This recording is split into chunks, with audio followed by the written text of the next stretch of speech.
In Tolkien's masterful work, The Silmarillion, there is a story of great profundity, particularly for the reader who has stood on the shores of the vast sea, gazing off into the featureless horizon, chest filled with that odd feeling of attraction, the inexplicable temptation to go and find its end.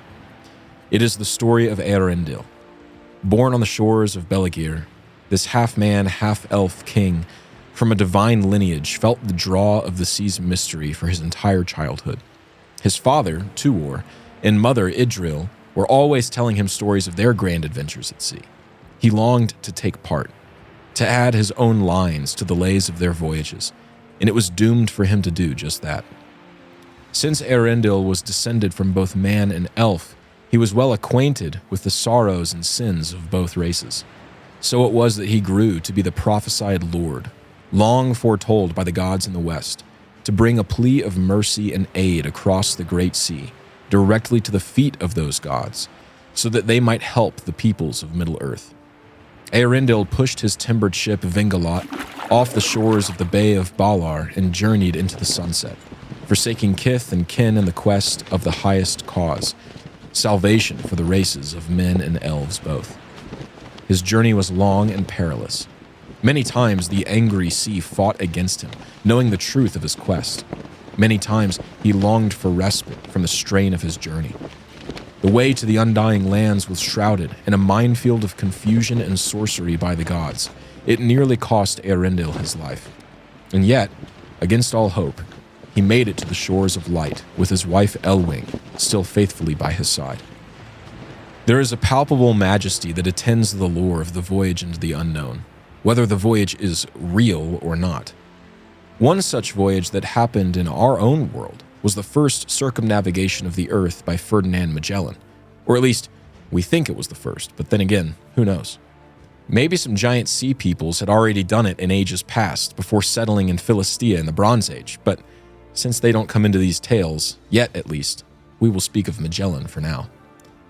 In 1519, Magellan began an expedition that would eventually conclude 3 years later under the leadership of another captain, Magellan having died in a battle in 1521.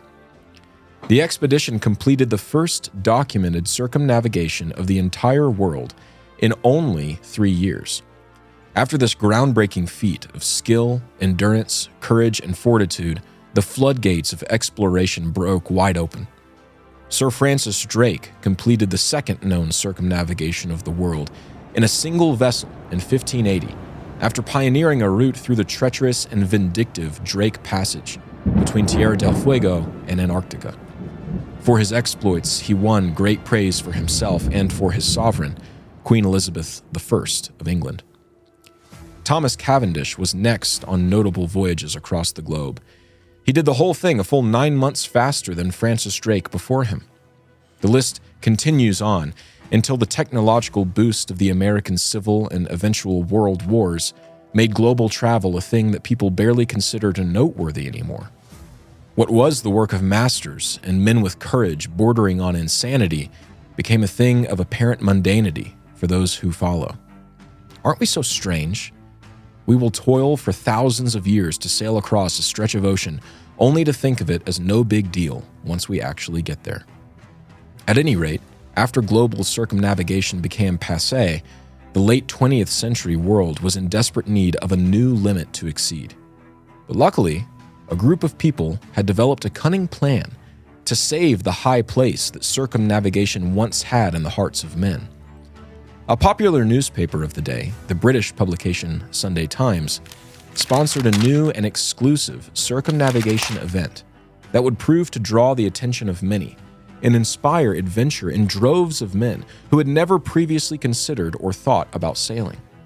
The idea was to have a race to see who could circle the world fastest by boat. But that wasn't all. The terms of the race stated that the entire voyage had to be single-handedly done in one non-stop push with absolutely no outside assistance whatsoever. Can you imagine that? All by yourself on the open ocean, no ports to call, no family to meet until you finish circling the world alone. The race had no pre-qualification requirements apart from the obvious. All contestants needed a sailboat. To really church up excitement, the Sunday Times decided to issue prizes to the sailor who finished the race first and the sailor who finished the race fastest. Now, this may sound confusing, but it will be important later, so it's best to understand it now. The race would not begin all at once.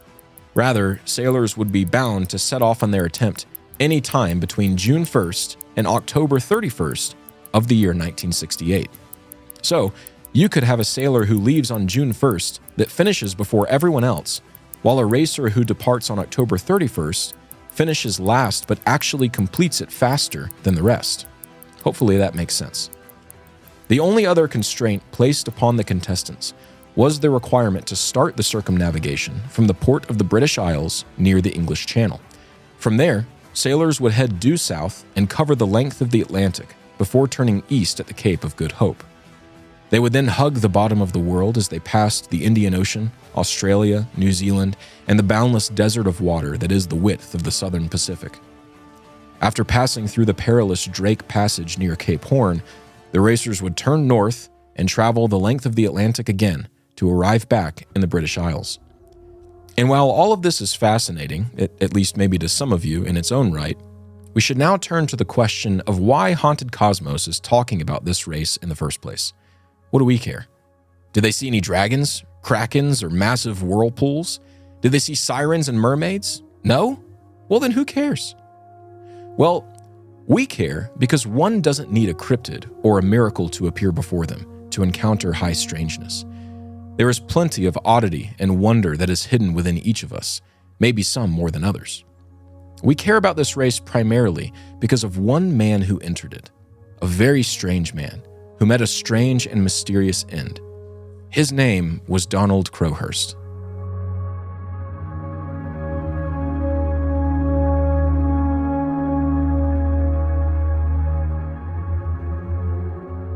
Crowhurst was born in 1932 in British-occupied India. His father was a railway worker, and his mother taught English at the local school. He was certainly cherished by his parents, though the love of his mother was often twisted and misplaced. She had wanted a girl so badly, you see, and would sometimes dress Donald in girls' clothing to see what might have been had she gotten her wish. This went on until the boy was 7 years old.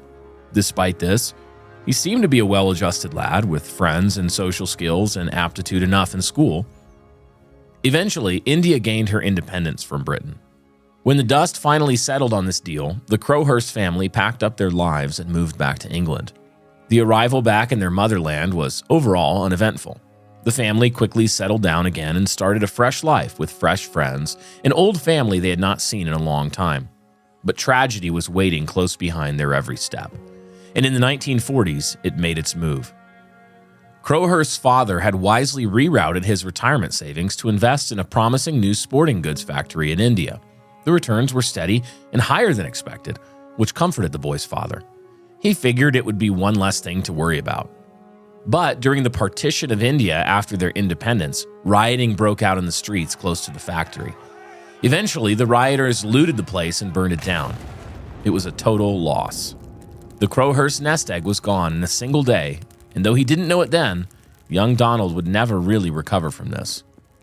His father eventually died in 1948, forcing the 16-year-old Crowhurst to leave school and start an apprenticeship with the Royal Aircraft Establishment close to his home. The work would ensure his family did not starve, since his mother could not support them on their own. Through diligence and hard work, Crowhurst worked up the ranks until he received a commission from the Royal Air Force as a pilot in 1953. Unfortunately, he was asked to resign his commission the following year for reasons that seem to be lost to history. Instead, he was commissioned by the Royal Electrical and Mechanical Engineers, but his troubles followed him there too. You know the old saying, wherever you go, there you are? It seems Crowhurst failed to take this into account when reading the scales of providence and asking why such sorrow kept dogging his steps. He left the Army the same year he began with the Engineering Corps due to a disciplinary incident and was finally at the end of the rope of his military career. He needed to find something new, and he needed to do it fast. He moved to the Bridgewater parish in Somerset and got married to the love of his life, a woman named Claire. The two grew very happy together, were able to have 4 children. All of this marked a turn for Crowhurst. Thanks to the skills he had developed as a soldier, he was able to start a business called Electron Utilization in 1962. For many years, this proved to be a profitable business with great future prospects. Crowhurst was able to take a deep breath for the first time in many years. He built a quaint but very pleasant life with his family, became a well-respected member of his community, and was even elected to the Bridgewater Borough Council. Finally, things were looking up again. As part of his business, he tried to combine his work with his hobbies, the two great passions in his life, and so he designed and built a radio direction finder called the Navigator. It was actually a very impressive device that could fit in a man's hand and would allow its user to find his bearings quickly by using marine and aviation radio beacons around the world. The device showed a great deal of mechanical and electrical prowess in Crowhurst, no doubt, but ultimately, he was just one man. The rest of the industry leaders, with their massive workforce and streamlined manufacturing systems, eventually outpaced Crowhurst's small operation. Though his product was good, it was expensive when compared to the other guys, and soon it was even having a hard time keeping up with their faster advancing technology. Crowhurst could read the writing on the wall as clearly as if it was an old friend he had not seen in ages but had never quite forgotten. His business, and therefore his life, was once again in trouble. He fell into financial turmoil and quickly buried himself under a pile of business and consumer debt. The added pressure of needing to feed his family reached a boiling point. Crowhurst became desperate to find some way to fix this again. His happiness and peace, and that of his wife and children, were quickly slipping through his fingers. And then one day, he was reading his copy of the Sunday Times and saw the ad for their Golden Globe race. He, being a weekend sailor himself, was drawn to the recognition it guaranteed to whomever would be bold and brave enough to do it. A full circumnavigation of the world, unassisted, in a single push? Seemed impossible, but it also seemed inspiring, and it got Crowhurst thinking. He had never done anything like that. His sailing experience was strictly limited to the coasts of Dover. But how much harder could it really be if he was prepared in every other way? He could find a sponsor, he could get funding, he could save his family, and he could do it all while doing something he'd always dreamt of. Following this foolhardy and quick-fix train of thought, Crowhurst began to search for a sponsor, and soon found one in the English entrepreneur, Stanley Best. He had already invested in Crowhurst's family business, and now, since Best still believed that he could pull all this off, gladly funded his Golden Globe attempt. In addition to this sponsorship, Crowhurst also mortgaged his business and his own home. He was betting the house on doing this race, doing it right, finishing well, and becoming a famous explorer who would not have to worry about his kids' next meals ever again. The price of failure was more than everything, but that price would come to collect regardless, even if he did nothing. The risk, in his mind, was worth it. Crowhurst built his own boat for the voyage, a trimaran named Tenmouth Electron. Though trimarans are very risky on the high seas and difficult to right if they ever capsize, Crowhurst was confident that the speed afforded by them would be a crucial need of his. He sought to improve the stability of the craft by adding a massive buoyancy bag to the top mast that would quickly inflate in the event of a capsizing. This would, in theory, make it very easy to right and get going again. In doing this, Crowhurst sought to kill two birds with one stone. The new invention of his would be proved effective by his intrepid voyage, which would then give him immense business opportunity upon his return. His own adventure would be all the publicity this innovation needed. Crowhurst hastily worked until the very last minute to fully complete his ship. The safety devices he developed were left undone. He said he could finish them after setting off, and a not insignificant portion of his supplies were forgotten in the mad rush of the final days of preparation. And yet, he could not help but feel a sense of hope that everything would go well for him.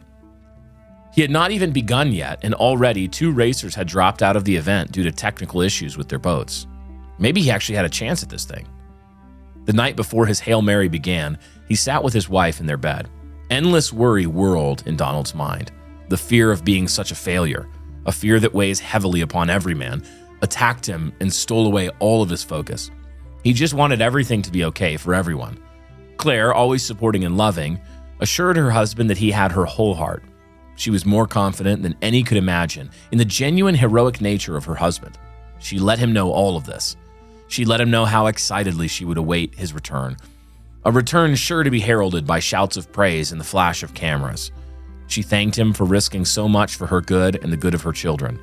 She was a good wife, and Donald knew this well. On the morning of October 31st, 1968, Donald Crowhurst set off from Teignmouth, Devon, and encountered immediate problems. In the first weeks of the attempt, he averaged less than half of his planned and required speed. It was also at this time that he recorded a diary entry stating he believed his odds of even surviving the trip at all, having only just set off, were just 50-50. It seemed that Crowhurst had no illusions of grandeur after all. He was depending on fortune to bring him home from the beginning, and these odds even assumed he was able to finish the innovative safety measures he had planned for his vessel.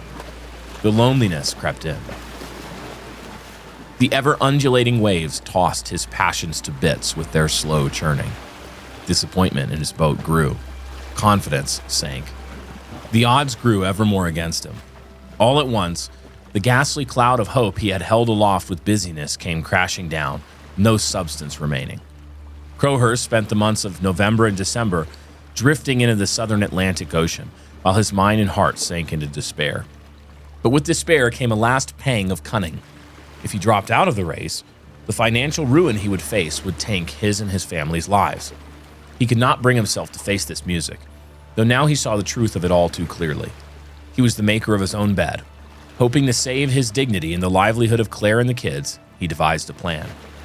Crowhurst shut his radio down and put his boat into idling mode. He realized that the warm and calm waters of the South Pacific would provide a nice stage for some new theatrics. He was going to cheat. He remained in the calm seas while the other boats endured the long and difficult circumnavigation of the world in the far southern oceans. He was prepared to wait here until all of them finished their circling of the world and started the northern journey back to England. Then he would fall in, far behind them, having falsified his navigation logs the entire time to make it appear as though he had done the real race, and eventually finish the race in the last place. Finishing would ensure some kind of fame and fortune, but finishing last would make it easy to keep his false logs under wraps. He would take them to his grave. And he did. In the end of 1968, a total of 5 racers had dropped out of the race for various reasons, mostly mechanical issues. This meant that, counting Crowhurst, only 4 men remained in the running. Crowhurst lingered in the south and made regular, vaguely accurate logs for where he should have been, but certainly false radio reports of his location, while logging intricately determined location markers in his book that would impress even the best sailors in the world. He even stopped at a port in South America for a time to repair his boat in direct violation of yet more rules. He felt the ruse was going well and would ultimately not end up hurting anyone. But his extrapolated position logs, and the few radio positions he did report, proved too good for his own good. By the early new year, Crowhurst was being lauded by the people at home as the unlikely first-place winner of the race. He wouldn't finish first, after all he started on the last possible day, but he would finish the quickest, or so they thought. In early February, the man who was on track to finish the race first, Bernard Moitessier, started rounding the tip of South America before making a shocking and principled decision. He decided to drop out of the race and continue sailing on to Tahiti for another lap around the world. He was a true sailor. He didn't care about the money or the fame of the race. He just wanted to explore the world. So in defiance of the consumerist temptation, he did just that. Now, counting Crowhurst, there were only 3 racers left on the roster. Crowhurst continued his ruse, but slowed his fictional pace slightly to help ensure that he would not finish faster than the other 2 men. On April 22, 1969, and after 312 days alone at sea, Robin Knox Johnston returned to the British Isles and was officially named the first finisher of the first ever Golden Globe race. Crowhurst was comforted by seeing someone actually finish. He had started to grow worried that because of his cheating, he would be the winner by default, in which case he would have been faced with the impossible decision of retiring and tanking his family name and living, or living a lie too great for his conscience. Knox Johnston ensured this, at least partly, would not be the case. But then, in May, the other remaining sailor, Nigel Tetley, suffered a severe storm in the North Atlantic, so close to the finish line, and had to be rescued from sinking. He was now out of the race. Crowhurst had at this point begun his slow crawl back north to England to wrap a bow on his lie and present it as truth for all. Now, though, he would almost certainly win the prize for the fastest total elapsed time, stealing glory and money from Knox Johnston that rightfully belonged to him. His heart sank and faltered, and all reason left him. On July 1st, he wrote his last logbook entry, which reads as follows. Now is revealed the true nature and purpose and power of the game offense. I am what I am, and I see the nature of my offense. It is finished. It is finished. It is the mercy. It is the time for your move to begin. I have not need to prolong the game. It has been a good game that must be ended at the missing words. I will play this game when I choose. I will resign the game. 11, 20, 40. There is no reason for harmful. He never finished that sentence. The Tenmouth Electron was found adrift, a ghost ship in the warm blue, on July 10th, 1969. Donald Crowhurst's body was never found. No one really knows what happened to Donald. As his days drew to their untimely conclusion, his logs began to take on a maniacal and philosophical nature. He grew paranoid at the prospect of his impossible decision to ruin those people in his care by telling the truth, or to live a lie and know himself for the villain he would be forever. He began referring to life as a game that every man must play. He felt as though he was nothing more than a spent pawn sitting beside the board during God's tea-time recreation with the devil. Though he never explicitly mentioned suicide, the subtext screams that it was at the front of his mind. But again, we must ask, why this story?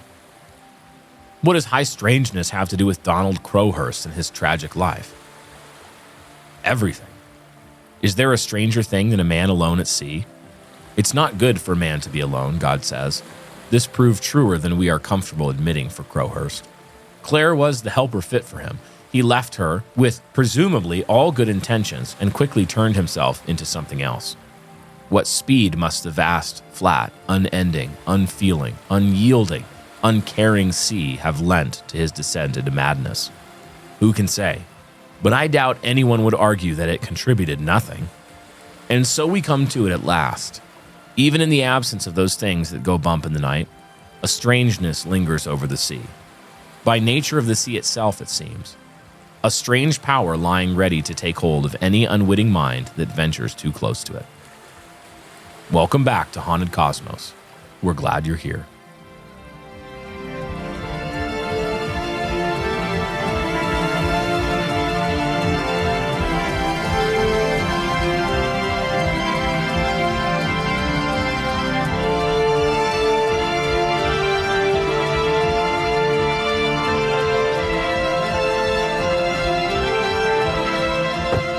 Welcome back, everyone, to Season 3. Season 3. Tres. Trois leches of Haunted Cosmos. Dude, 1, 2, 3, 4. We're declaring thumb war on this season. If you know, you know. If you know, you know. But welcome to Season 3 of Haunted Cosmos. We're very grateful that you're all here with us. Thank you, everyone, for making this third season possible. Seriously. Yes. I mean, it's up to you guys, the viewers and the listeners, the patrons especially, that we're able to sit down here at this table that everyone seems to have a love-hate relationship with, including myself, and talk about 10 more pieces of high strangeness. Yes. How are you feeling, Brian? Ben, I am absolutely excited for Season 3 of Haunted Cosmos because I really believe that this project is one that has importance that's beyond just telling spooky stories. Agreed. I think, we've been getting feedback from folks all over the world who have, some people even said, like, I wasn't a Christian, and then I started listening to Haunted Cosmos, and I was like, They were like, wow, praise God. like, wow, all of our GM He really can use anything. The Lord can use anything. By the way, GM Kings. GM Kings, it's so good to see you guys. But it's so important that we learn how to read the story that God is telling in the world. And that's why I love even stories like the ones that we touched on in the cold open that demonstrate that it's not just, we shouldn't just have, sometimes I think we prove that we don't actually have the maturity to handle the supernatural stories if we fail to take interest in the natural stories. The stories of just an image bearer of God who is either becoming a horror or a glory. Through the decisions that he makes and through the temptations and the difficulties in his lives. And really, like, how many stories would be worth telling if we had eyes to see? Yeah. One of the things I've been thinking about a lot lately is you can't properly love the things on the fringe if you don't actually properly love the thing that's in the very middle. Like, if you don't actually just love God and then under that, the world that God made appropriately, then who cares about Bigfoot? Yeah. Who cares about UFOs? Who cares about Loch Ness Monster? Like you're not actually going to understand those things well, and so you're not going to appreciate them well. And so I think a story like Crowhurst is fascinating because here you have just everything normal, nothing crazy. He didn't even encounter any bad storms or anything. It was just a guy Who who went crazy. battling himself. And to me, that is really strange. Like there's so much high strangeness that is actually there because it's a human soul that's being fought over and giving itself over even to the losing side, to the side of darkness. Yeah, to the at the serpent. end of the day. That's a really strange thing if you think about it. I mean, Paul says we don't wrestle with flesh and blood, the powers and principalities in the heavenly places. The world, the flesh, and the devil. And you just wonder, Crowhurst out there, who was egging him on over the edge of the abyss? Mermaids? Maybe mermaids. I think actually we can say with 100% certainty. Definitive certainty. Did a mermaid knock the pen out of his hand and never let him finish the last sentence? I mean, the thing is, it's not, here's what I always like to say. It's not. There's nothing that prohibits it. Which means basically it must have happened. Now, I was going to say this too, just real quick, you guys. It's so over. What's over? It's so over. Why? I don't have any tea today. Ben. I'm out of tea again. What is wrong with you? This is horrible. You're like Crowhurst. You didn't plan ahead adequately. I'm like Crowhurst in that he probably liked tea because he was an Englishman. He was a Queensman. Oh, he almost certainly liked tea. So anyway, I just want to get that out of the way. I'm not going to fuss for this episode. I'm just going to fuss right now. Just going to get it out right now. I'm really You're not going to annoyed fuss because you just did. Right, because I'm just fussing now. But I'm getting it out of my system. No future fussing. Now we can go on. No more fussing. I love it. I appreciate it. Well, before we keep going in the episode, couple housekeeping things, notes, welcoming you to season 3 here. Like Ben said, we couldn't do the show without all of our supporters at Patreon. Yep. Ben works full-time for the show. We put a ton of work into all this, a lot of resources. And we just found out recently that Haunted Cosmos, at least as we record this, some weeks before the release, has crossed into the top like 700 Patreon channels. Yeah, that's right. All of them. In terms of like numbers of supporters. And there's like 250,000 of these things or something crazy out there. 250 plus. So you guys put us into the top. It's the top. Deep into the top 1,000. It's the top 0.33%. So just thank you. Yeah, thank you. Thank you. That's we what we're appreciate that. And we, I do say with confidence, I think that our supporters get some of the best Patreon experience of anybody out there. Ben, every week, sometimes I step in 99% of the time just to ruin everything. But Ben makes a weekly show called The Dusty Tome. Yep. That is an amazing show. It's like 30 to 45 minutes, usually. Stories from a dusty tome of stories. That's right. From the world of high strangeness, just history, interesting tales. It's really fascinating and well done.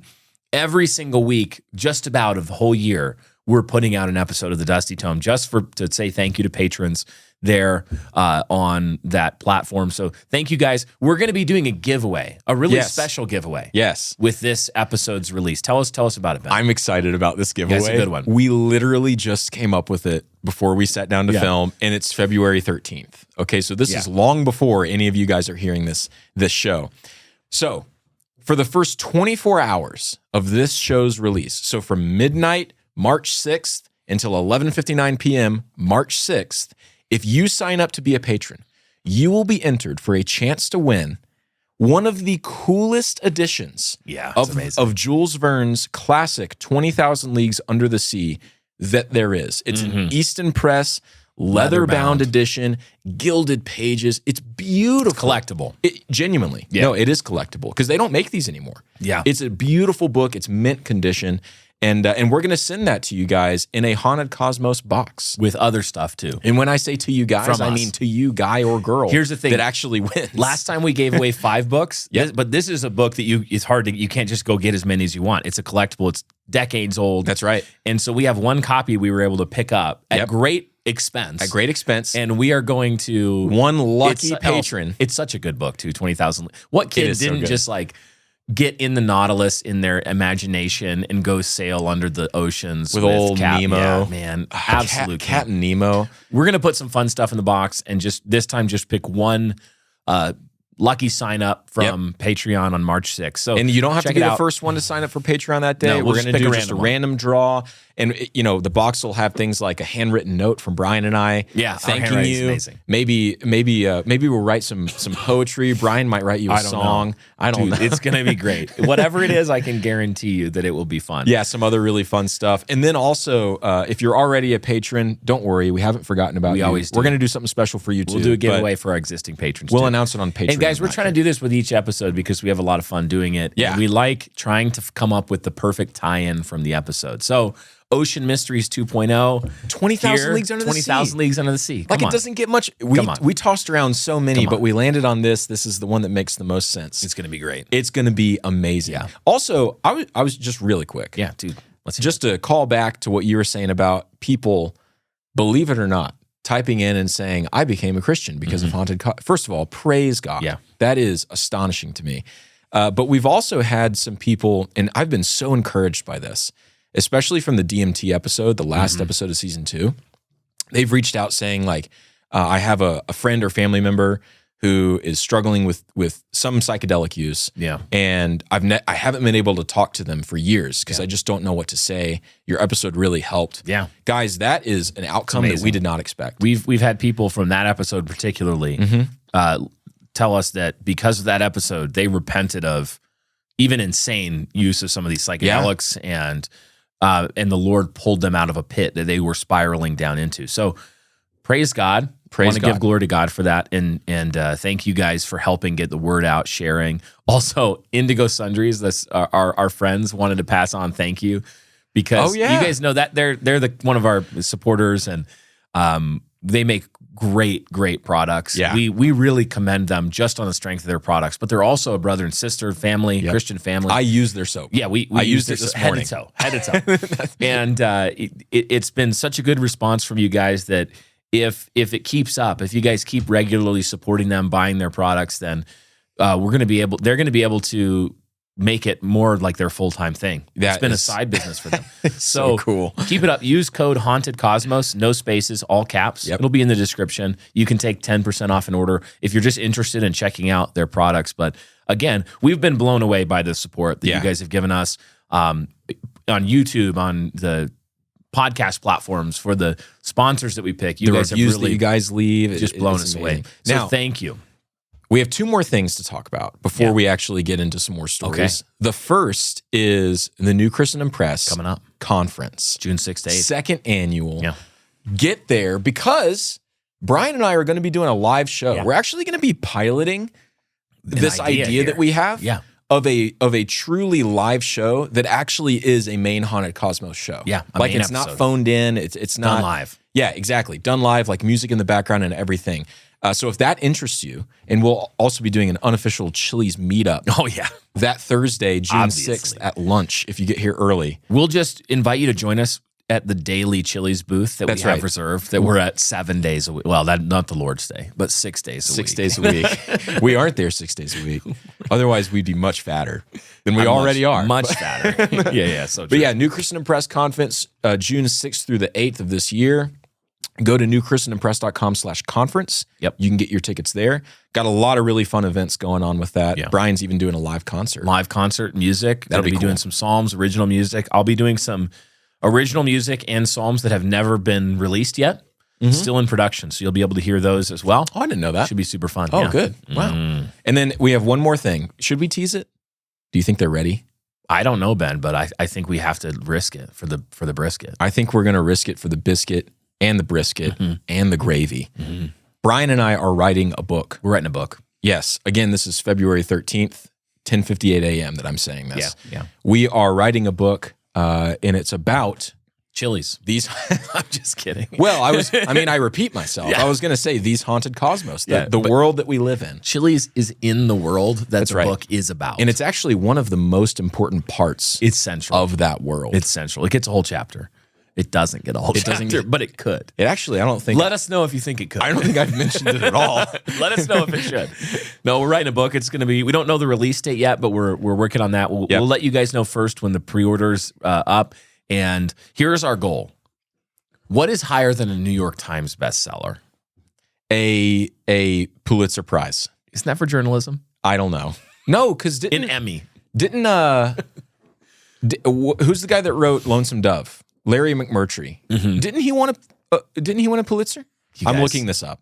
Google it. That whatever is above the New York Times bestseller, I have it on strong insider information from another YouTube channel I watch that it wrote a book that if you can pre-order 15,000 copies, you hit the New York. You will launch as a New York Times bestseller. Yes. So my goal is to somehow make Haunted Cosmos just force the pagans to recognize. Because how funny would that? We live It'd in be a so comedic funny. world for It'd some. be so funny. How funny would it be if we got to If it was like release as a New faith York and Times spirituality, bestseller? Rick Warren, John Piper, Haunted Cosmos. It just The ghost show. keeps going.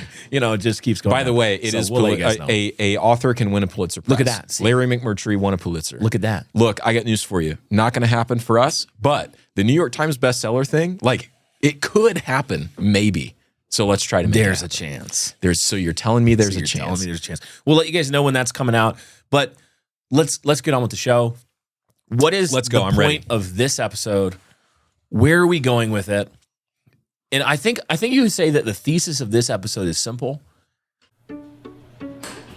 Here at Haunted Cosmos, we have impeccable hygiene standards. I mean, just look at Ben here. The man would never forget to wash his hands. Wait a second. Wait, what is that? Is he washing his hands with seed oil? Wow, what a normie. With seed oils like that, pretty soon he might start voting Democrat. But what if I told you that your household soap might be just as bad as Ben's canola? That's right. Many cheap industrial soap products are nothing more than a big old bar of seed oils, hormone-disrupting chemicals, and other shenanigans. That's why you need to check out our friends at Indigo Sundries. This wonderful Christian family business has been making their cold process all-natural soaps with olive oil and coconut oil in small batches for more than 20 years. These soaps are totally free of artificial colorants, parabens, petroleum, silicon, SLS, musks, phthalates, or other such nasties. Head to indigosundriessoap.com today and check out their 5 or 10 bar deal. That's indigosundriessoap.com, and that link is in the description, of course, for your convenience. Mermaids are real. Mermaids are real. Mermaids are real. That's actually not the thesis of the whole episode. We'll get there.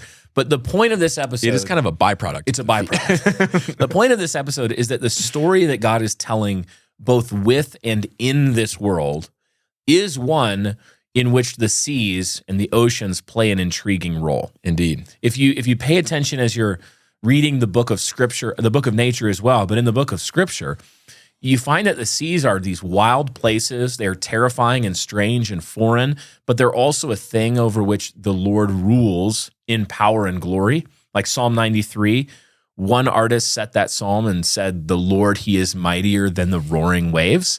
Wow. Which is actually just what the psalm basically says. Wow. Wow. Harry Potter. When God divided the earth and water, this always fascinates me.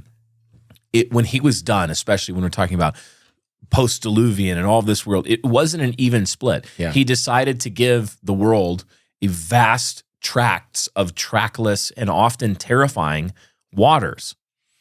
So the question that we're trying to answer in this episode is one we've touched on in several episodes, but it's simply that, do you feel the draw of interest in your chest when you consider the oceans? Because I do. I do. It's one of the most fascinating subjects to me, stories and tales from the breadths and the depths of the waters. If you feel that pull, then this episode is another one that's for you.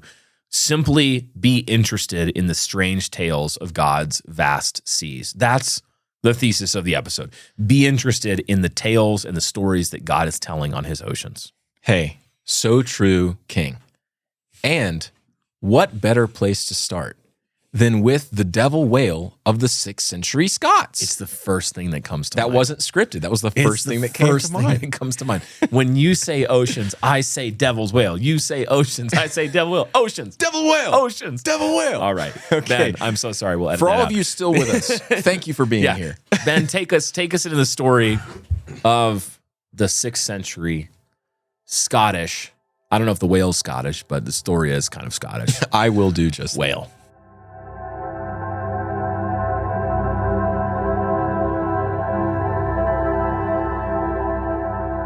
On a cold Scottish day, circa 565 AD, the Irish abbot and legendary missionary St. Columba stood on the point of a riverbank, contemplating how he might best cross over the raging torrent to reach the opposite shore.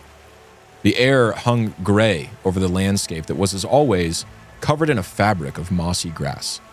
Columba had already grown hardened by the task this landscape and its people set before him. His mission, no small mission, was to bring the gospel to the heathen Pict people, a people notoriously violent and aggressive towards newcomers, partly due to their own dispositions and partly due to the environment they carved out a living in. That and their history with the Northmen was less than savory in their minds. They treated Columba with an air of, to say the least, suspicion. But they were not overtly hostile to the man in this new message of salvation, at least not yet. As Columba pondered the river, with a small group of other monks patiently waiting behind him, he caught sight of a parade of mourning Pict villagers a short way down the riverbank and on his same side. Piety drove him, and so he abandoned his crossing for their sakes, to go and discover what he might of why they were so sorrowful. As he neared, he understood fully before a word was spoken. The group was placing handfuls of dirt on the top of a shallow grave. One of their countrymen, a dear friend held in love by all, had just died that day. His pale and stiff and cold body could still be seen between the patches of moist earth. When Columba inquired into the means by which he died, the reply he got was a shock to both he and his companions. A water beast, they said. A water beast bit him, and he bled out in the water before we could reach him. Undaunted by the prospect of there being a man-killing, Lovecraftian monster in the nearby lake which fed the river, Columba, it is said, stretched out his staff across the dead man's partially exposed chest, and without any waiting, the man that was just dead miraculously leapt up to his feet. He was well and spry, with healed wounds and no fear of his recent living nightmare. Not content with one show of Christ's sovereign power, Columba quickly ordered one of his fellow monks, a man named Lune Mokumen, to swim back across the lake and return with a small boat that had been moored on the opposite shore. Despite the clear signs of there being a very real and very dangerous monster in the lake, Lune removed his cassock and jumped into the cold water. The group of observers watched as Lune splashed and swam quickly across the lake. Soon after he began, they saw large ripples of water heading directly for him, like a submarine cloaked just inches below the surface and moving fast. The monster lifted itself from the surface and roared loudly at the monk as he approached with his mouth agape. Everyone on shore cried out for the man to save himself.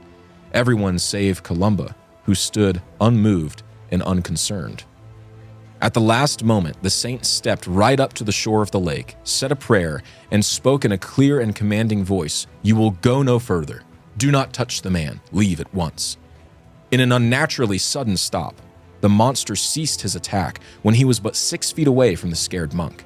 He shrank back into the depths of the dark water, terrified, and faster than if some ship were towing him backwards. The monster had been tamed by a fishhook from God, placed on his tongue and pulled into submission. The monk made it to the other side and rowed calmly back to his master, completely unharmed. The Picts shouted the praises of the Christian God and converted on the spot. How could they not, given such signs of power and lordship over life and creature?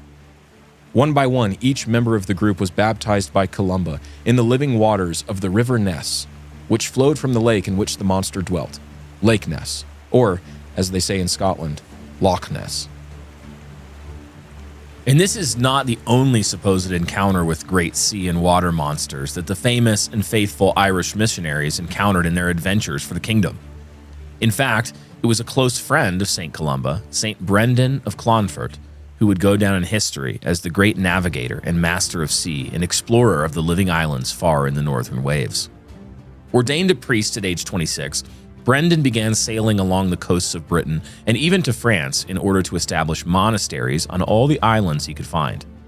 After this first round of voyages, he returned to Ireland in order to establish a monastery at the foot of a tall green mountain that would someday bear his own name, Mount Brendan. After some time of seeing to the initial foundation of this monastery, an itch began to grow inside of Brendan, which forced him to begin planning his most ambitious voyage yet. Indeed, it would prove to be the most ambitious voyage in all of history. Brendan, with a bold group of 18 or so other monks, set out from Ireland in order to find the island of paradise, Eden itself. As a side note, many believe that our brother Brendan, as a result of this intrepid voyage, was actually the first Christian to discover the Americas, but I digress. You see, Brendan had heard of the paradisal island from another monk. According to this other man, the land of promise and saints was a journey of a mere 40 days over the seas from Ireland. Brendan, 93 years old at the time, stoked the fire of zeal that burned in his heart at this report and cast off from his home shores for what would prove to be a 7-year-long journey. For the initial stretch, which we read about from biographers reporting the events long after Brendan's death, the team of monks followed God's stepping stones of islands stretching westward across the Atlantic. Finally, on Easter Sunday, the 36-foot-long currach landed on the shores of a vast island covered in rocks that had been smoothed to a muted blue and gray by the ever-changing tides rising up against them. The sand was soft and cool, the trees were lush and green and filled with fruit. It being Easter Sunday, the monks were relieved at the chance to celebrate the resurrection mass on dry and firm ground.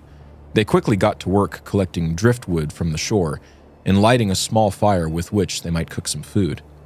One can imagine how surreal it must have been for them. A land completely quiet, save for the rolling waves, feeling, perhaps for the first time in its history, the beneficent weight of God's children, taking what little dominion they had the means to achieve upon it. The fire started with uncharacteristic ease, as if the Lord's favor extended even into the flames. But as the team sat in reverent prayer, a change began to occur in the landscape. What had seemed a gently sloping island just moments before began to buckle and twist, as if pulled at its center from underneath, like a great mouth was opening in the island's heart, hungry to swallow the newcomers. In the next moment, it was changed again. The chasm exploded out to behave like a bubble inflating, making the gentle uphill slope steeper and steeper with each passing second. The land slid beneath them. The whispered prayers turned to frantic screams, and the men struggled to keep their footing as they sprinted towards the boat sitting just offshore. Water poured onto and into the forest that had been well insulated from the waves by a wide beach. The Greeks speak of a living island called Ouroboros. The Norsemen told horrific tales of the world serpent named Jormungandr, who was bound to try and fail at all times to consume himself, beginning at his tail. His mass often seemed still in the water, tricking the northern Vikings into thinking it was an island, safe for a reprieve from the violent waves. Brendan called it Jasconius, the living island, the vindictive giant monster who, though generally indifferent to the affairs of men, had been awakened by the fire burning his skin that Brendan and his men had just lit. Skin so rough that many medievals figured the living island for a massive turtle, and having been burned, the writhing beast sought to buck the harmful, intrusive monks back into the waves. Brendan was humbled and frightened by the experience, for it seemed to him that yet again, man's poor memory was put on full display. Everyone knew this to be one of the greatest risks of seafaring. Even Alexander the Great wrote to Aristotle about his unfortunate adventure with the same creature, one he called Aspedokalon.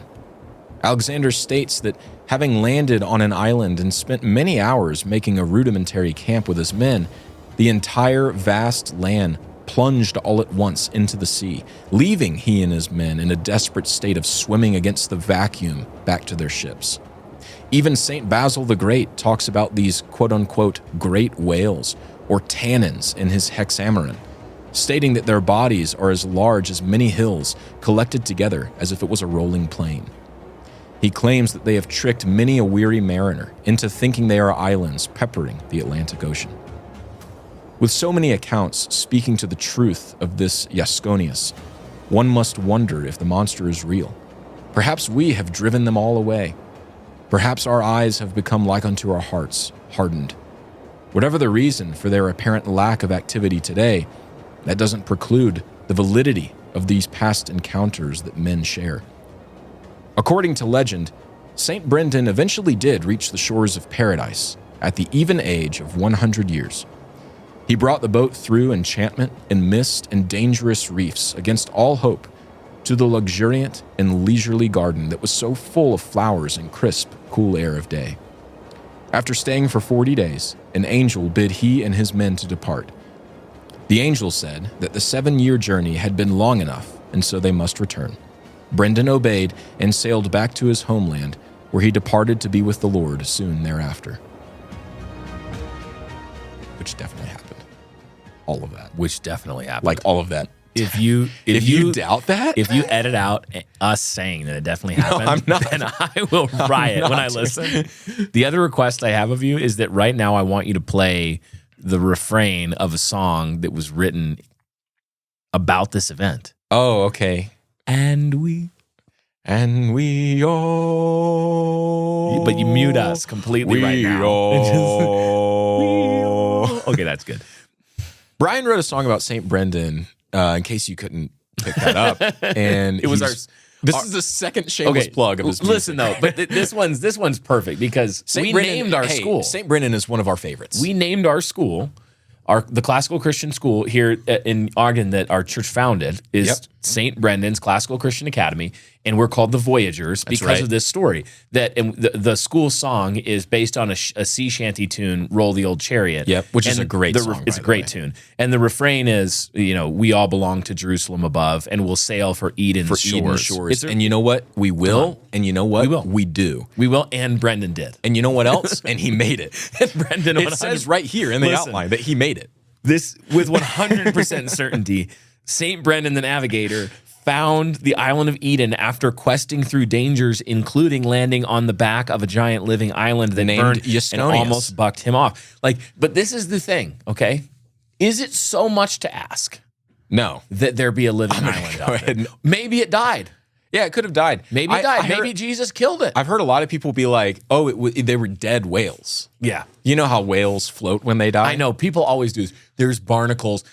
Dude, the biggest whale. How dumb do you have to be to roll up on a dead whale and say, look, an island. And land on it and not be like, whoa. They had eyes, They had eyeballs. Look, it's either an apocryphal tale and hagiography and all. Hagiography, is that how you say it? Hagiography, whatever. Hagia is the Greek word for saint. Yeah. And so a hagiography is a biography of a saint where they do what the author of First Chronicles did. Yes. Which is neglect to tell any of the bad stuff. And tell all the which is fine. That's a perfectly valid way of now it's colloquially like how people refer to any historical account of any historical figure, even in pagan literature. Right. That just talks about how great they were. Right. And gasses them up. And it probably hyperbolizes some. Listen. Do I think an angel told him to leave the Garden of Eden after 40 days? Yes. Do I believe the Garden of Eden is just out there somewhere in Ireland and the satellites haven't found it? Now, here's the interesting thing. Probably not. So we started the cold open talking about Eärendil. Yeah. Okay. I mean, was a mariner that tarried in Arvernian. He built a boat of Timberfell and Nimberfell to journey in. Her sails he wove of silver fair. Of silver was her lantern made. Indeed. Thank you. Yeah. Yep. Okay. The His best son part was of that Elrond, line, by the way. The best part of that lay that Bilbo's translation. Which it was Bilbo, it wasn't Tolkien. When he says that his shining shield was scored with runes to ward all wounds and harm from him. God, that's so That's so good. You know what I found out? Just bear with us. Yeah. So I'm reading the History of Middle Earth, the 12 volume set. Yeah. And I'm in volume 1. I just started. Yeah. But originally, you know the two lamps at the beginning of the first age? Well, not before the first age even. Before the Great Sea had been formed. The Valar lived in Middle-earth, and they had built two lamps. Well, originally, Tolkien had the idea that Melkor had been asked to build the lamps. That Aule had been like, can you give me a hand? And Melkor was like, ooh, trickery. I'm going to make them out of ice so that they'll melt. And they'll all be mad. No one will notice. But interestingly enough, the northern lamp was named Ringil. Do you remember what remained named Ringil in the Silmarillion? No, I don't. My guy, High King of the Noldor, Fingolfin's sword. I saw the map, it said Ringil. I was like, Fingolfin? You're like, let's flip and go. Anyway. Guys, no one followed that. Nope. Except the real ones. That's right. And here's the other thing. Yeah, go ahead. So Tolkien drew a lot of inspiration from the story of St. Brendan for Eärendil, obviously. But what few people know is that he drew a lot of inspiration from Brendan for the whole original idea of Middle-earth in general, which is that an Englishman who's not as modern as us, but more modern than, say, like Brendan, sails into the west, and he lands on Tol Eressëa, the Lonely Isle, which is off the coast of the Undying Lands in Valinor, where the elves live. Also where Frodo went to dwell, where Samwise went to dwell, which Frodo where Bilbo went to did dwell. Eventually die. He did eventually die, yep. Common misconception. Right, he did die. It does not give immortality but to it mortal men. healed his wounds before death. Yeah. Anyway, and so the idea is that Brendan actually was the guy that found Tol Eressëa and then sailed back and gave us the history of Middle-earth. I'm ready to believe everything you just said. That literally Tolkien happened. somehow knew that actually happened. And he found it and brought it back. What I love about these stories, again, that are literally true in every detail, is that take Columba.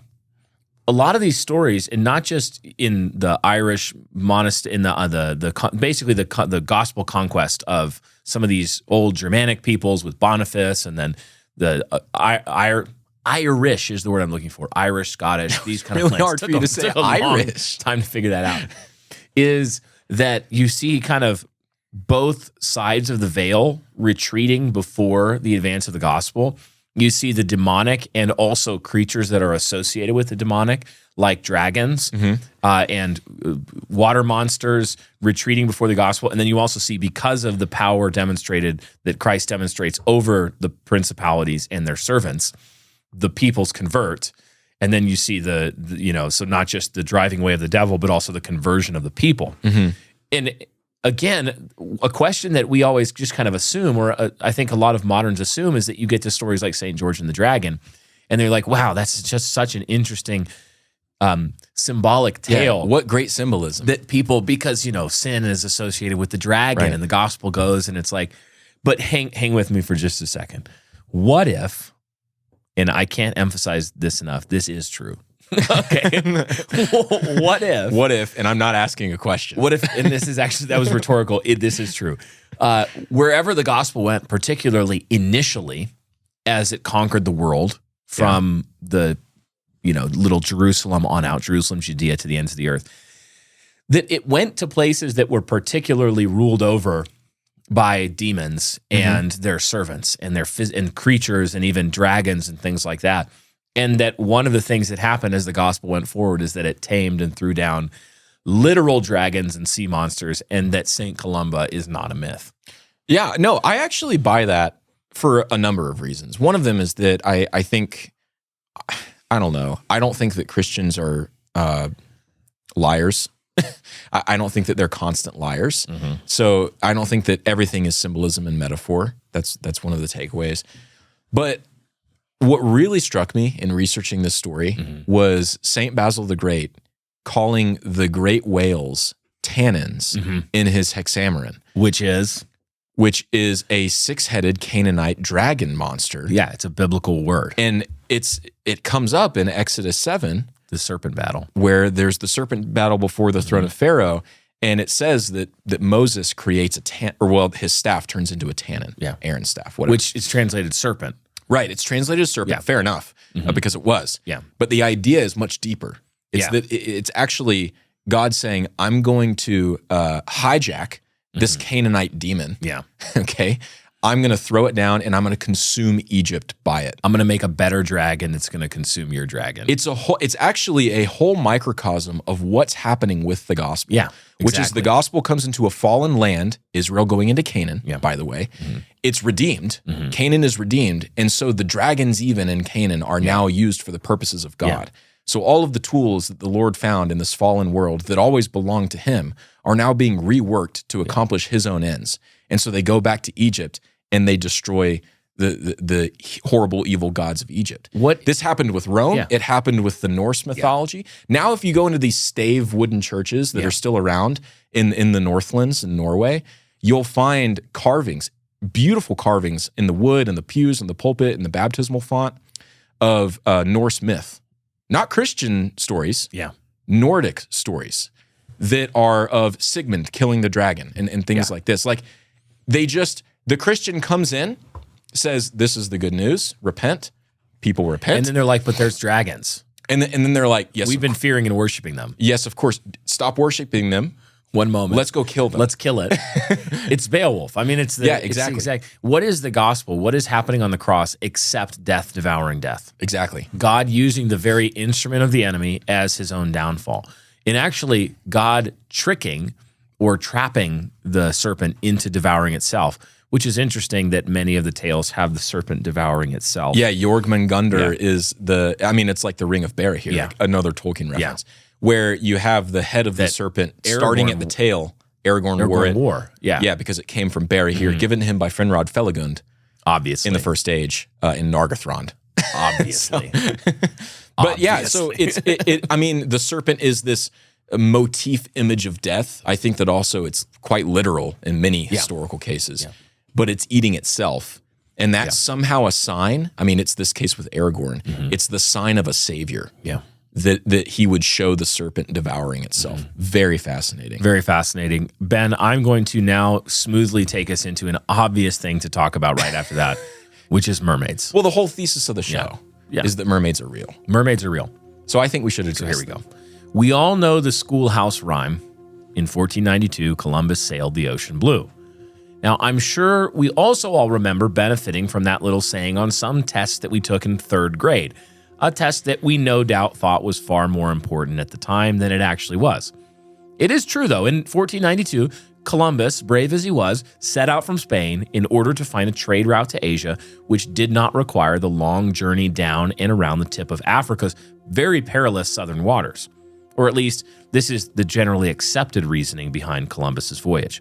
Many actually believe, with good reason, that Columbus was not trying to find a trade route at all, but was instead sailing west in an attempt to overtake and bring justice to a large band of Muslims who had escaped Spain during the previous crusade.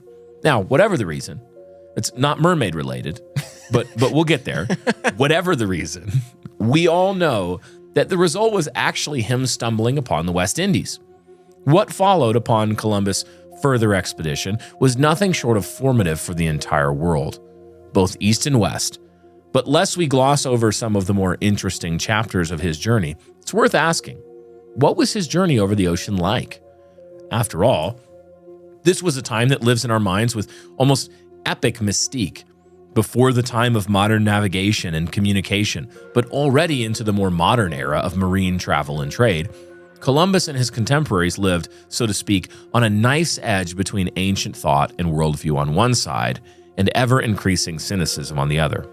Well, to actually get to the question, if one examines Columbus's diary from the time in which his 3 ships were sailing near the coast of the Dominican Republic, he will read a strange entry. I saw 3 mermaids today. They are not half as beautiful as they are painted, since in some ways they have a face like a man.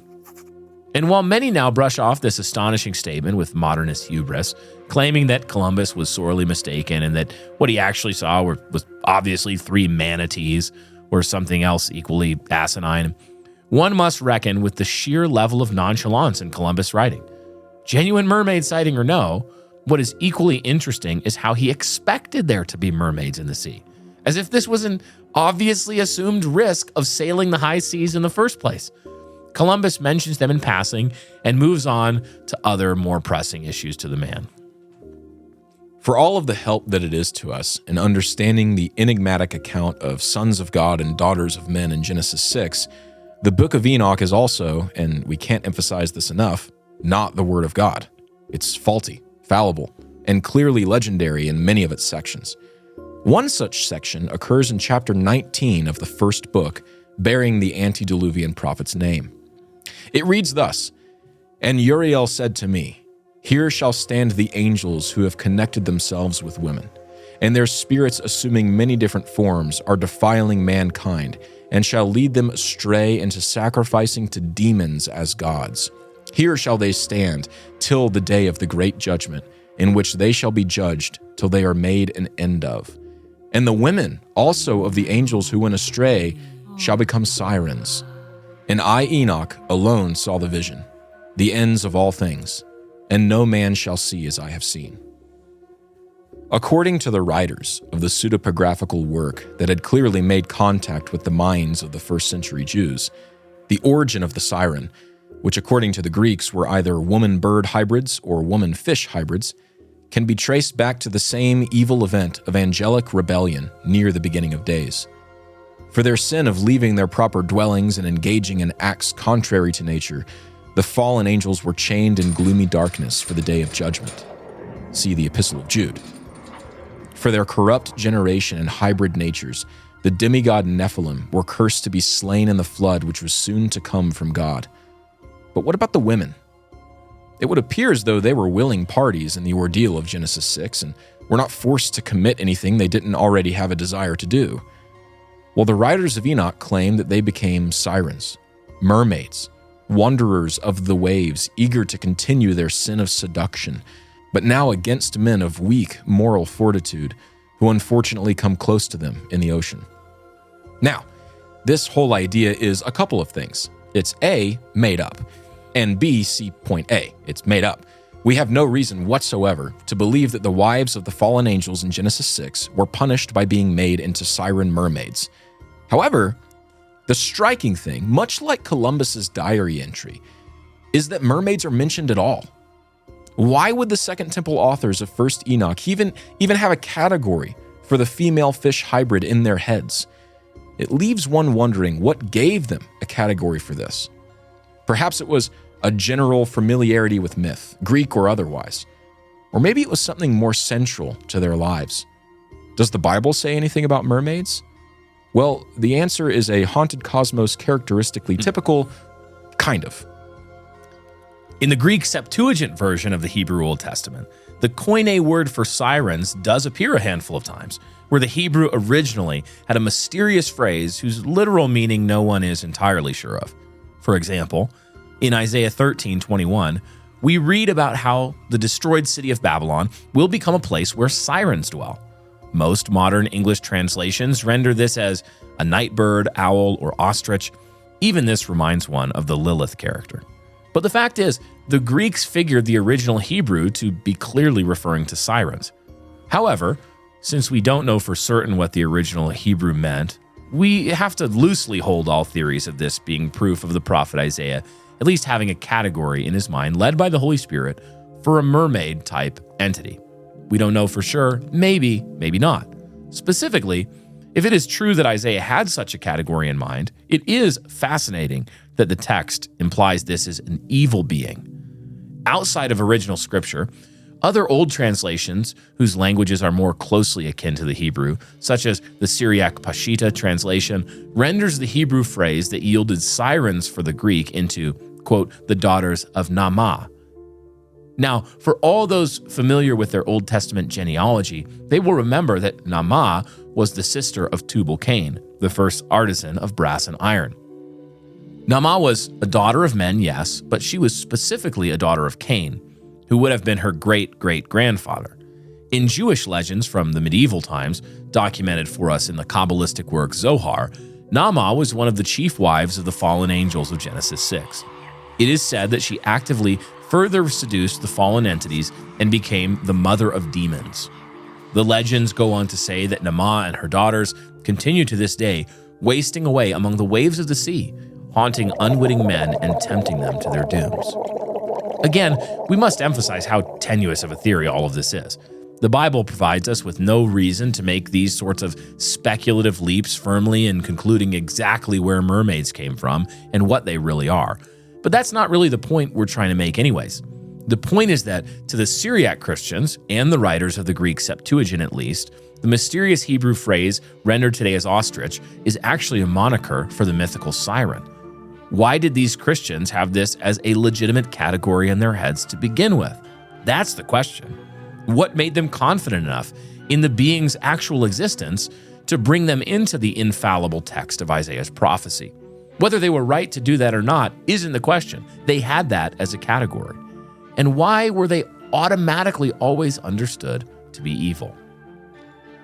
Well, perhaps it's because the true and most ancient origins of the mermaids, or mer people in general, would immediately cause a God-fearer in the Old and New Testament to perceive them as servants of the enemy.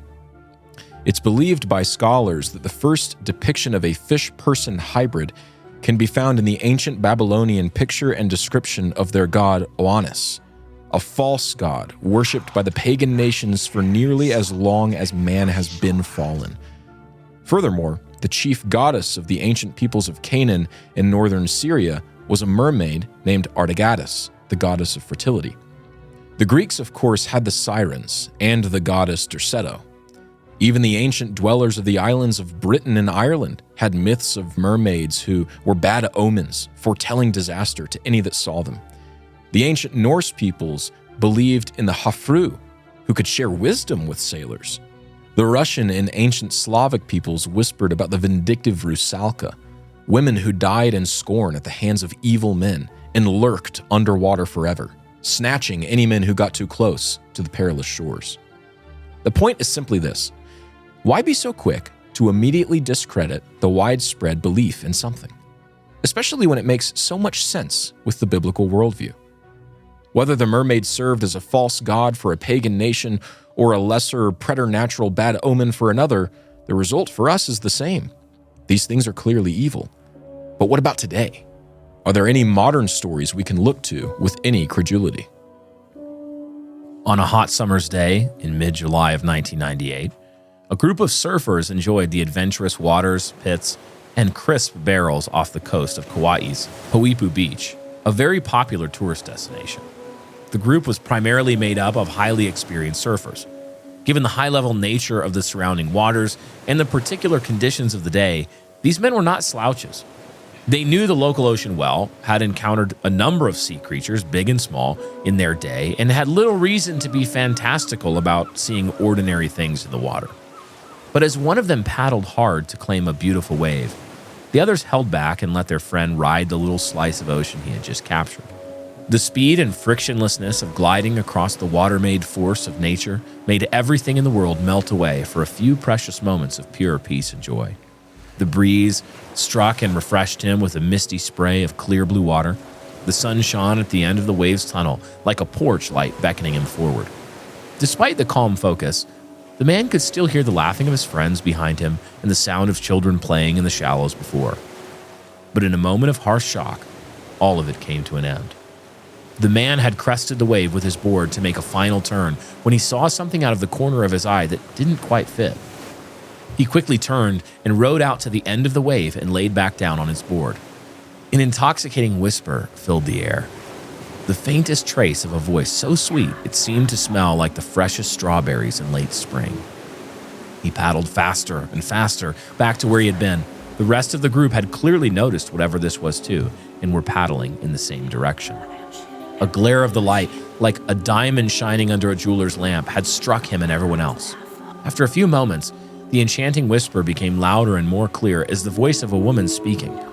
Ahead, in between the crests and valleys of the waves, the surfers beheld a woman, radiant in the ever-west waning sun, swimming on the surface of the water, with a scaly and massive fish's tail that shone green like emeralds. Her hair was a rippling glow, spraying them all with light that it cast off the strange surface of the water. Every man was held in captivated stupor. Finally, the strange creature slipped back under the water and would not return. The men dunked their heads beneath the surface and, according to them, got an even better view of the creature they could have only described as a mermaid.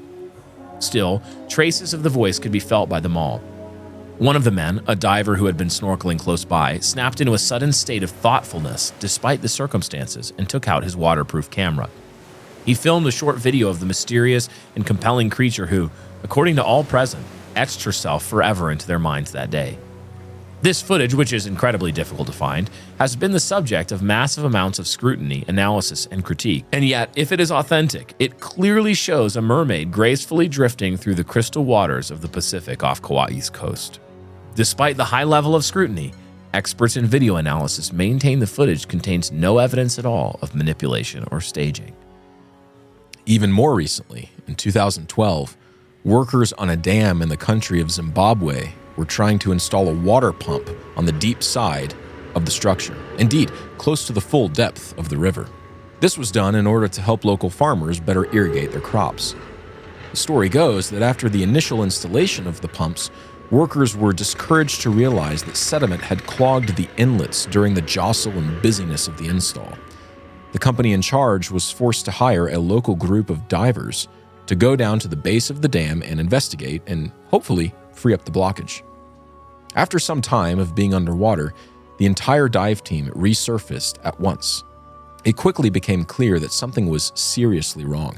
Everyone rushed to the shore to climb hurriedly out of the river.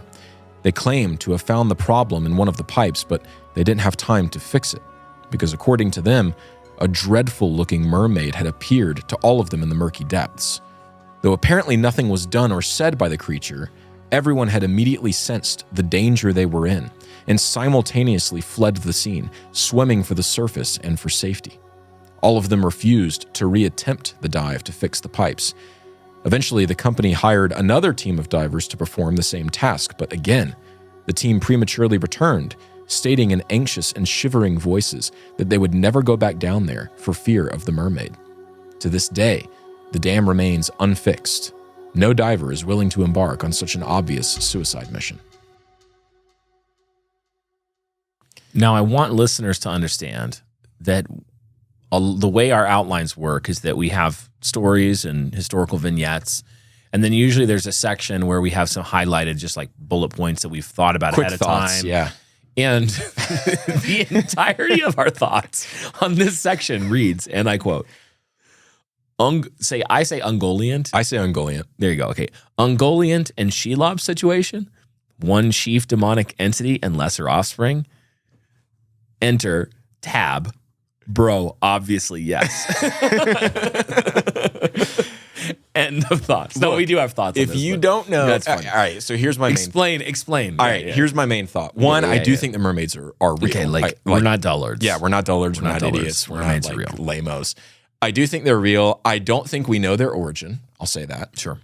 I do find the myth from the Zohar interesting. I do find it very compelling that Isaiah and Jeremiah also have these mysterious Hebrew phrases. Yeah. That even when we bring them into modern English, we always use one of these night bird type words for it. But even understanding it's a representative of something. Exactly. It's not. Thank you. Yes. Yeah. And so I do think that one can safely bet. I'm going to use safely one could. Loosely here. Okay. I would bet, and so therefore others can bet with me if they want, that mermaids are somehow a product of, whether directly or indirectly, the Genesis 6 event. So one of the things that Doug Van Dorn talks about in his great book, Giants, Sons of the Gods, that everyone should check out, is that one of the things they were doing was genetic manipulation. Once the Nephilim were there, kind of the first generation of these horrible offspring, they were doing a lot of the manufacturing of chimeras. And so the idea that I believe Doug alludes to, but that I certainly took away from it, was that that's where we get a lot of these pantheons in the ancient world. Centaurs. Yeah, exactly. Just think of any kind of chimeric creature. Like you had in Egypt, their goddess of fertility is a lady with a frog head. Okay, you have Oannes, the Mesopotamian god, who's a fish man. You have these things that seem like, why are they everywhere? The Egyptian gods are full of chimeric the Greeks are as well. There's just head usually of a jackal, more demigod. the body of a man with Osiris. And it's the theme that comes up surprisingly often across the world, across times, is chimeric mixing of kinds. Yes. Because God created things to reproduce after their kinds. And a lot of people say, well, Genesis 6, you have to take the Sethite view because, well, things can only recreate after their kinds. But the point of the other view is that was an extremely sinful, bad thing to do. That's so bad. That's like why the demons were, or the watchers, the angelic beings were doing something that was expressly forbidden and against nature. Right. Which, again, think about the witchcraft, the witchcraft theme with shamanism and witchcraft, not just European, but like all the way back in the Old Testament. What is it doing with nature? It's twisting nature to achieve an end contrary to nature, how God made nature. Yeah. You're trying to take something like a baby who is life and newness and murder it, or create some kind of potion using its body parts to do something wicked. To give you a good crop yield. You're violating nature to do something contrary to nature. So it's like to curse somebody, or it's so fascinating to me how common this theme is. Mm-hmm. So on the one hand, chimeric type of stuff, yeah, sure, that could definitely be an explanation. I also think, though, that just simply when we look at, again, I'm going to say it's the demons, but just simply the one of the things that demons love to do to trick people is to take on trope type images like the Lilith or the incubus type of, where they're making a mockery of all of God's creation. Instead of a glorious woman who submits to her husband and is fruitful with him and creates life, she is an evil life-stealing woman, hag, who comes and weaponizes sexual relations to destroy humanity. She's vampiric. Yeah. She takes blood. She takes life. So in these mermaid stories, whether it's a beautiful mermaid or an ugly mermaid, actually could be the same creature. To me, I agree. That presents different faces depending on what it wants to do. And it could very well be a demon or some category of... Right. I think the important category for me to remember in this is the idea of something being preternatural, which is it kind of toes the line between being a fully supernatural thing and a fully natural thing, where it seems like the Nephilim actually fit into this category precisely. They neatly fit into this not neat category. Yeah, thank you. But they're the sons of supernatural entities that are in their natural state. They live in the unseen realm, whatever that means. Yeah. But they also have mothers that are distinctly natural and are fully visible. And so it creates this thing that's just, I think that they do have some kind of bound form in general, but within that form, there must have been more fluidity. Yeah. Like just by the nature of how we know those two categories behave on their own, when they interact, it would seem to me like it's not a Punnett square where like one of the Nephilim is a spirit and the other one is like a kid. I don't think that it would work like that because it's a mixture of essences, not just DNA. But that's a little bit speculative. We're now getting a little speculative. Yeah, no. That's everything else we said to this point was not speculative. Everything to this point was completely reasonable. But I guess the point I'm getting at is that helps me conceptualize of a creature like unto a mermaid, that could be fair to one and foul to another. Yeah. And could even like it said, some of the myths, they share wisdom, with some sailors. Yeah. But almost everywhere else, it's like, you don't want to see one of those. You don't want to get around one of those. Now, I don't want to completely jump the gun here. I just want to tease this a little bit. We're going to talk about this a lot more when we discuss fairies in our fairy episode type of thing.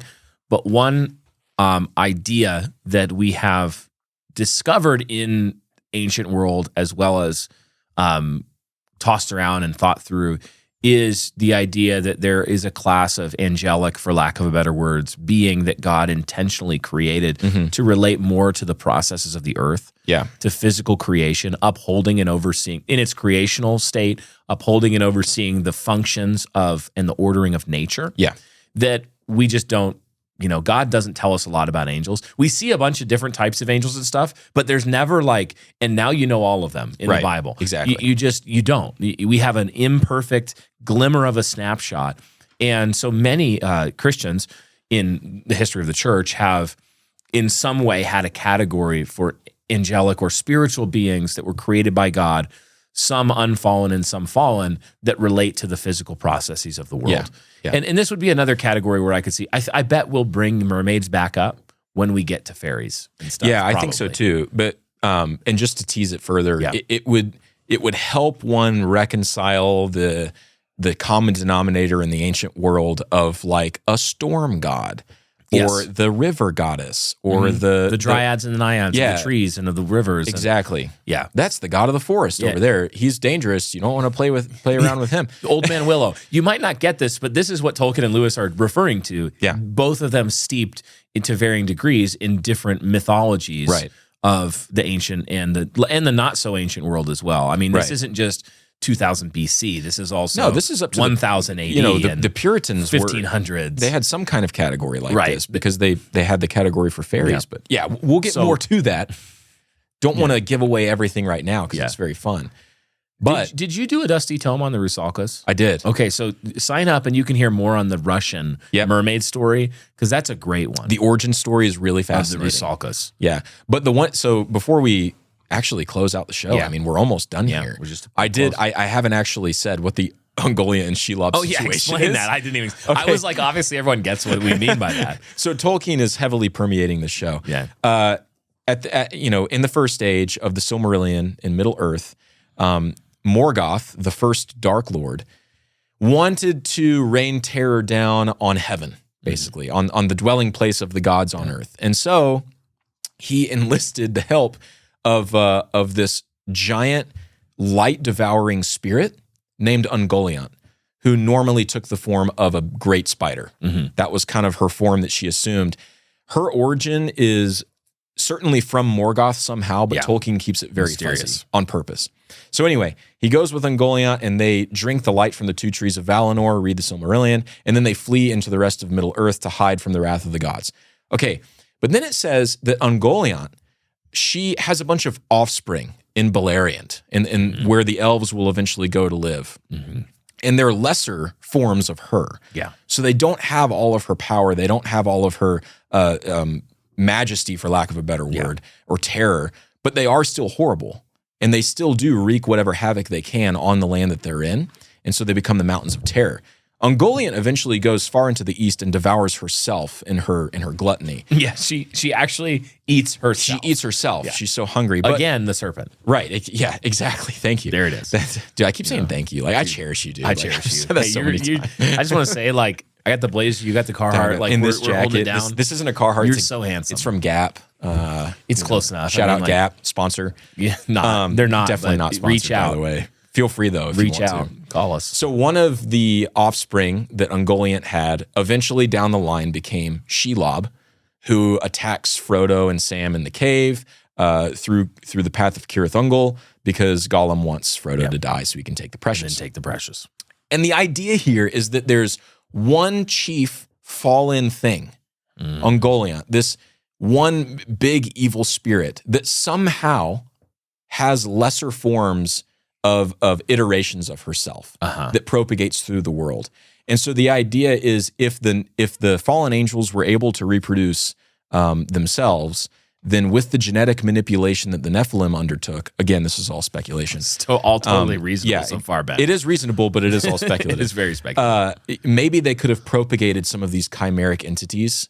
And so now we have like lesser forms of mermaids almost. That's all That's all you're saying. That's the whole idea. That's it. Like maybe that mermaid that the surfers encountered in Kauai, maybe she wasn't going to like eat them, and kill them. Maybe not. But maybe also. Yeah. Maybe she wanted them to come down and drown with her. The Rusalkas definitely want that. Yeah. So, but I do think, unfortunately, guys, it's time to close out the show. Yeah, it's time to close it. We hope that you have enjoyed this first episode of season 3. Yeah. We're really excited to see you guys back for episode 2. And I'm not going to tease it because I haven't decided what it's going to be yet. Yeah, we've got the whole list, but like the order. The order is always mixing. So we're feeling it. Just get ready. It's going to be exciting. Brian, can you begin the closing story about the ghost ship Octavius? Absolutely, Ben. In the early Middle Ages, the Scandinavian Northmen were pushing the prows of their longboats ever westward in the hopes of finding new lands to claim as their own, or new peoples heavy with wealth and peace that they might easily plunder. Moral turpitude aside, one must sit back and appreciate the sheer audacity and exploratory courage put on display by these men.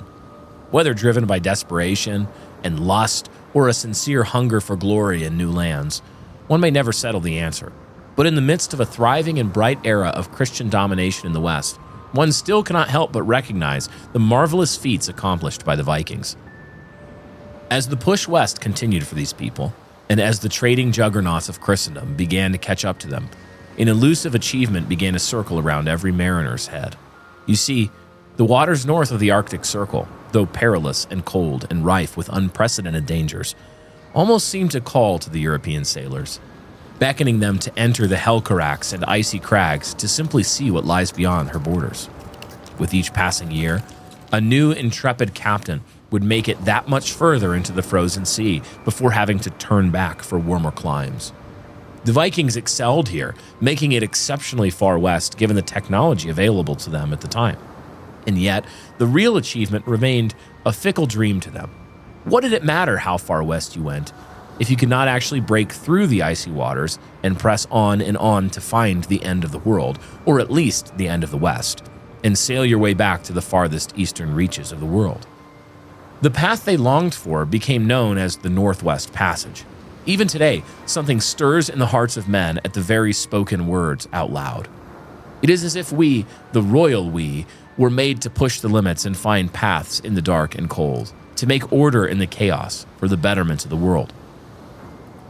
For centuries, expeditions tried and failed to varying degrees of severity to punch their way through the Northwest Passage. Though none succeeded, it eventually became apparent that somebody someday would do it. He who did it, the world agreed, would become a modern hero of ancient mythical proportion. In 1761, a 28-man crew boarded the ship christened Octavius in a western port of England. The trade vessel, bound for the Orient, successfully navigated her way down the shores of Africa, enjoying the warm weather of the Atlantic, and rounded Cape Horn to head due east for her destination port.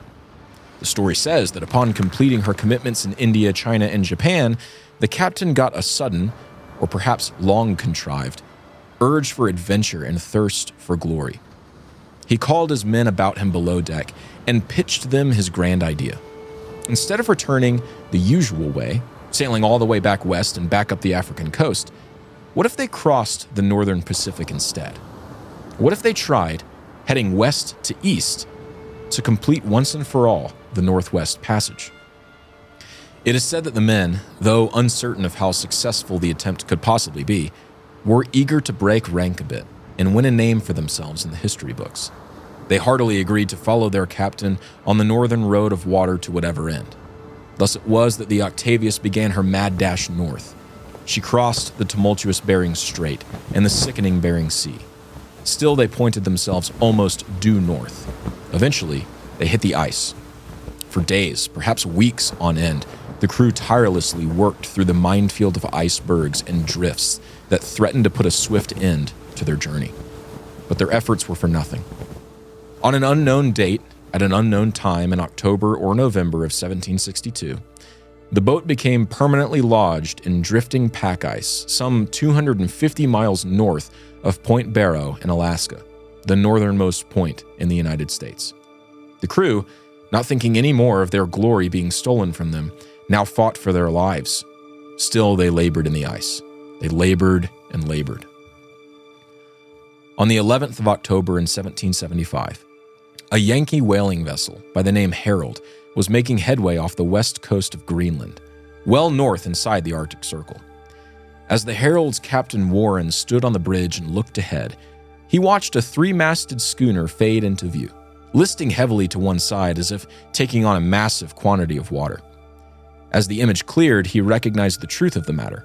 It was an icy ghost ship, lingering just ahead of him, trapped and lost and bereft of any sign of life whatsoever. Warren ordered a small boarding crew of 8 men to approach the vessel and investigate the problem. Warren himself joined the skeleton crew. The complete silence of the scene cultivated apprehension in the hearts of all save the captain, while they rowed slowly closer to the ghost ship. They hoisted themselves up the ladder that led down to the surface of the ice and stepped carefully onto the slippery deck. Still, there was no sign of anything or anyone. They grabbed leads and made their way across deck, eventually opening a hatch that had been frozen shut with white moss. The group stepped furtively down into the ship's belly.